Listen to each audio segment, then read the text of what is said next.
के दिन छोटे सही हम भी बड़े। बंद करो।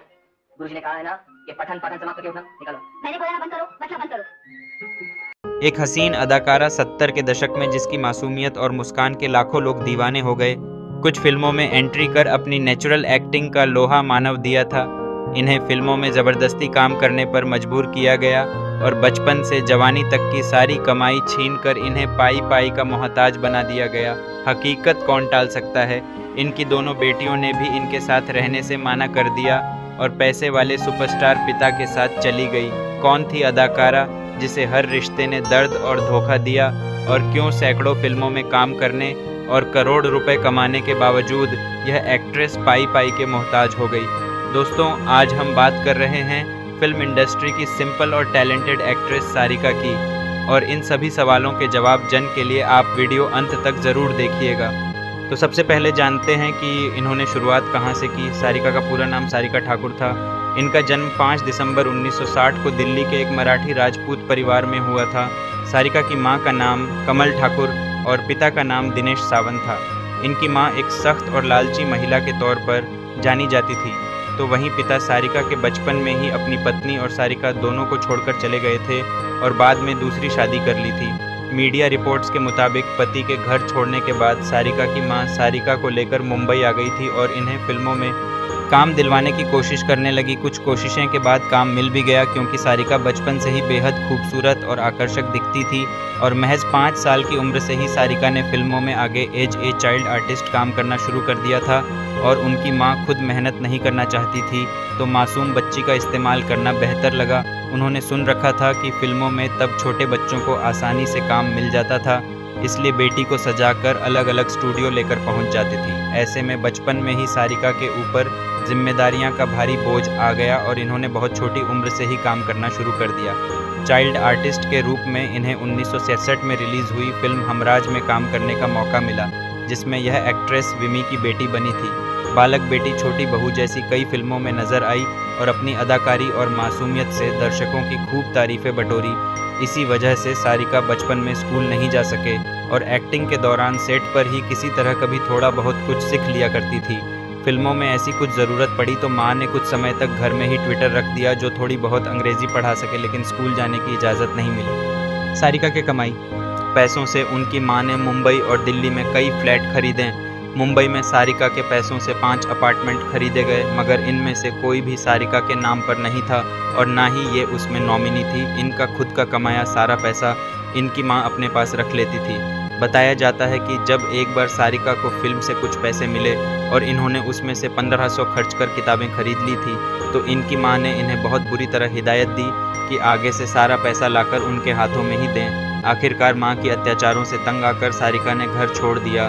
कुछ दिनों तक ये अपने कार में ही रही, फिर कुछ दिन पृथ्वी थिएटर और कुछ दिन दोस्तों के घर में पनाह लेने के बाद आखिरकार एक घर में शिफ्ट हो गई। हालांकि तब तक सारिका ने लीड एक्ट्रेस के तौर पर भी कुछ फिल्में करनी शुरू कर दी थी और 1975 में आई राज किरण के अपोजिट फिल्म कागज़ की नाव एक हीरोइन के तौर पर इनकी पहले फिल्म रही, जो कि राज किरण की भी पहली फिल्म थी। माँ मेरा इसी साल फिल्म गीत गाते चल भी रिलीज़ हुई, जिसमें सचिन के साथ इनकी जोड़ी को खूब पसंद किया गया। जोड़ी वास्तविक ज़िंदगी में भी करीब आई, लेकिन ज़्यादा दूर तक नहीं जा सकी।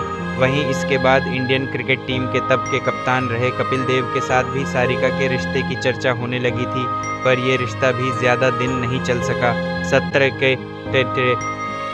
70 और दशक में सारिका एक मजबूत अभिनेत्री बन चुकी थी। गृह प्रवेश और कटली जैसी फिल्मों ने जहां इन्हें एक नई पहचान दिलाई, तो वही संजीव कुमार के साथ काम कर इन्होंने एक्टिंग की नई बारीकियां भी सीखी। राज तिलक, देवता, जानी दुश्मन और विधाता जैसी हिट फिल्मों में अभिनय किया और खूब शोहरत कमाई।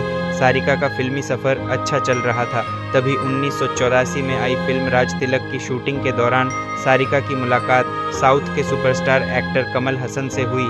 पहले से ही टूटी और तन्हाइयों में जी रही सारिका उनके करीब आ गई और दोनों को एक दूसरे से प्यार हो गया। कुछ समय बाद सारिका और कमल हसन लिविंग रिलेशनशिप में रहने लगे और 1986 में सारिका ने एक बेटी को जन्म दिया, जिसका नाम रखा गया श्रुति हसन।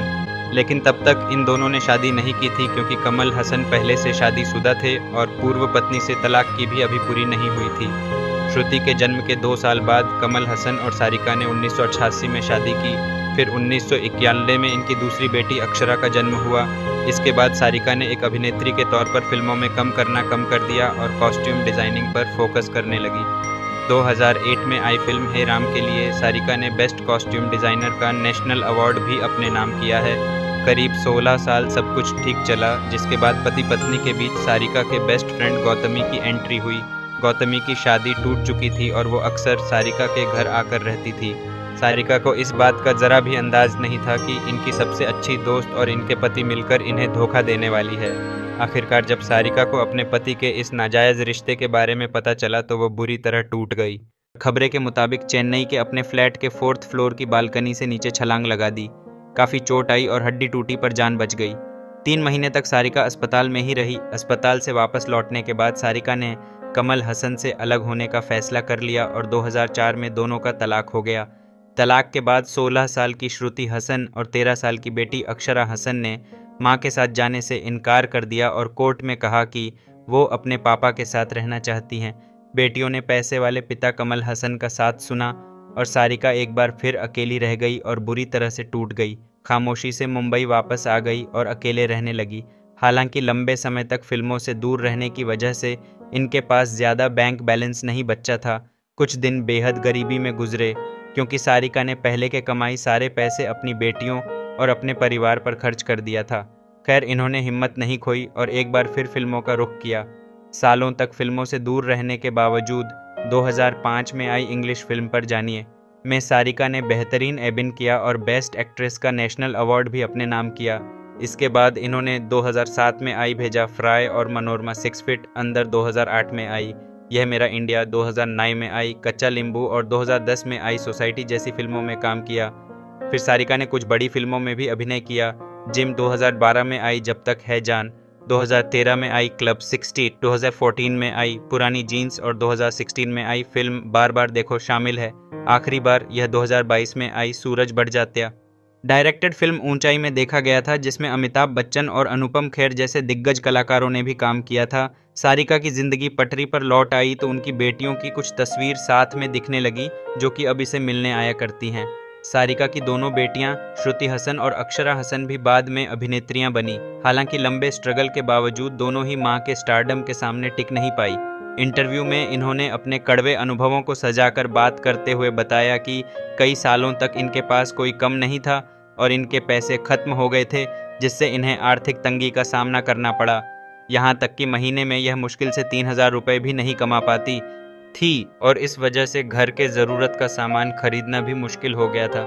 सोचिए, 100 से ज़्यादा फिल्मों में काम करने वाली और करोड़ रुपए कमाने वाली एक अदाकारा जिसके पैसे सभी अपनों ने मिलकर लूटा और बुरे वक्त में किसी ने साथ नहीं दिया।